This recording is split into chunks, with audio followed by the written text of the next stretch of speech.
ने नाम लिया है, मैं उनका नाम भी लेना पसंद नहीं करूँगी क्योंकि मैं उनको जानती नहीं हूँ। उन्होंने इतनी बड़ी बात बोली है कि इनके मेरे शौहर के साथ पर्सनल रिलेशन थे। और मैं चाहूँगी कि उनके बारे में मज़ीद आप सवालात तब करें जब वो यहाँ पर आएंगी और जब उनका मुहासबा होगा, जब उनको यहाँ पे लाइव थप्पड़ पड़ेंगे। जद्दी पुश्ती जो हूँ ना, ख़ानदानी लड़की हूँ और इंशाल्लाह ताला वो दोनों मियाँ बीवी जब वापस लाहौर आएंगे आप सब लोगों को इनवाइट करेंगे। आप प्यूबर्टी को अटेन कर चुकी है, मतलब वो बालिग हो चुकी है, तो उसके निकाह को कोई फासिक करार नहीं दे सकता। अस्सलाम वालेकुम नाज़रीन, मैं हूँ आपकी होस्ट महविश हमायूं और आप देख रहे हैं 22 न्यूज़।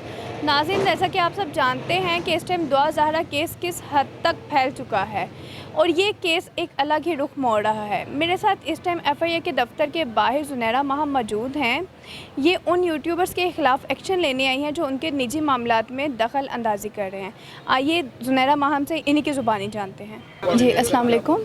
वालेकुम अस्सलाम। आप मुझे बताएं कि आप दुआ ज़हरा केस को देख रही थी, लेकिन बात अब ज़ातियात पे आने लग गई है, ठीक है। डॉक्टर नबीहा ने जो बात की, अब उनके ऊपर FIA करवाने आई हैं, तो आप बताएं कि इसके ऊपर आप क्या कहेंगी, उन्होंने जो कुछ आपके बारे में कहा। देखें, बीइंग अ मीडिया पर्सन हमारा दिल इतना खुला होता है कि लोग हम पे तनकीद भी करते हैं, हमारे टॉपिक्स पे वीडियोस भी बनाते हैं और उनका राइट भी है वो बनाएं।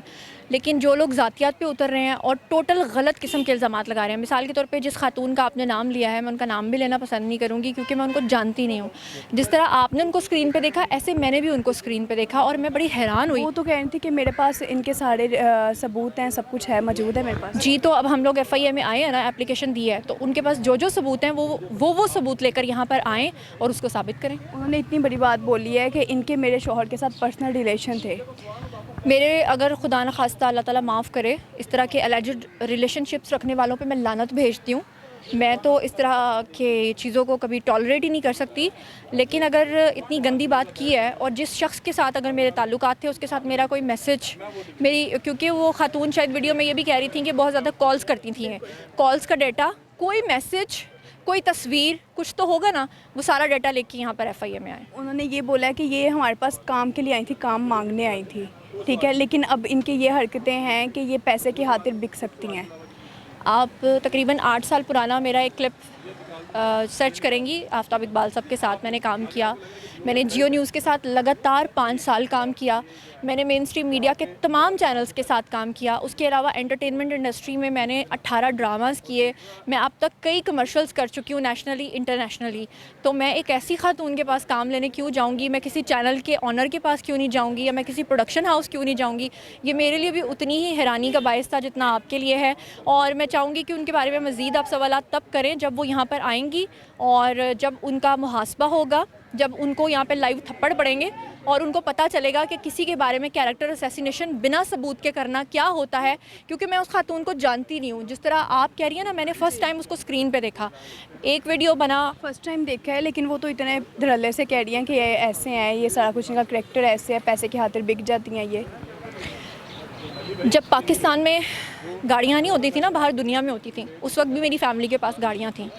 जब बार्टर सिस्टम था ना, कि करेंसी नहीं होती थी, तो मेरी फ़ैमिली शुरू से आर्मियन फैमिली से हूँ मैं। ब्रिटिश आर्मी में भी मेरे नाना रहे हैं, मेरे दादा। फिर वो आगे जब इंडिया पाकिस्तान नहीं बना था, अभी इंडिया था, पाकिस्तान नहीं बना था, उस वक्त भी वो ब्रिटिश आर्मी से फिर इंडियन आर्मी और फिर पाकिस्तान आर्मी में आए थे। तो जब लोगों को पता भी नहीं था ना कि नोट क्या होते हैं, करेंसी क्या होती है, तो उनको उस वक्त भी वो पैसे मिला करते थे।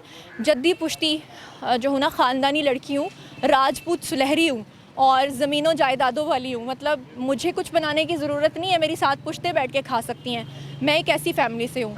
तो अच्छा, ये बताएं कि आप दुआ ज़हरा केस को देख रही थी, हैंडल कर रही थी उसको सारा, तो अब दुआ ज़हरा केस के ऊपर आप क्या कहना चाहेंगी? अब तो वो कराची जा चुके हैं, ठीक है, इस पे आप आगे क्या कहेंगी? कराची वो टेम्परेरी गई है और इंशाल्लाह ताला वो दोनों मियाँ बीवी जब वापस लाहौर आएंगे आप सब लोगों को इनवाइट करेंगे, आप सब लोगों को मिलवाएंगे। उनकी एज भी अभी तो अंडर 18 है।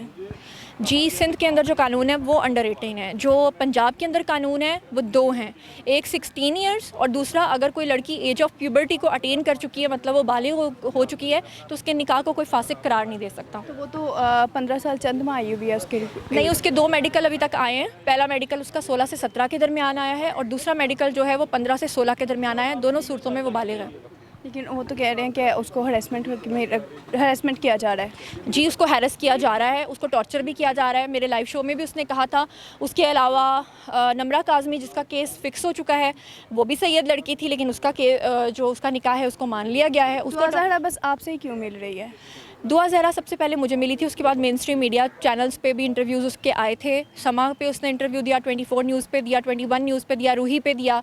और भी सबसे पहले तो आपसे हाँ, मिल रही है सबसे ना? पहले वो मुझे मिली थी, क्योंकि सबसे पहले उसको ढूंढा ही मैंने था।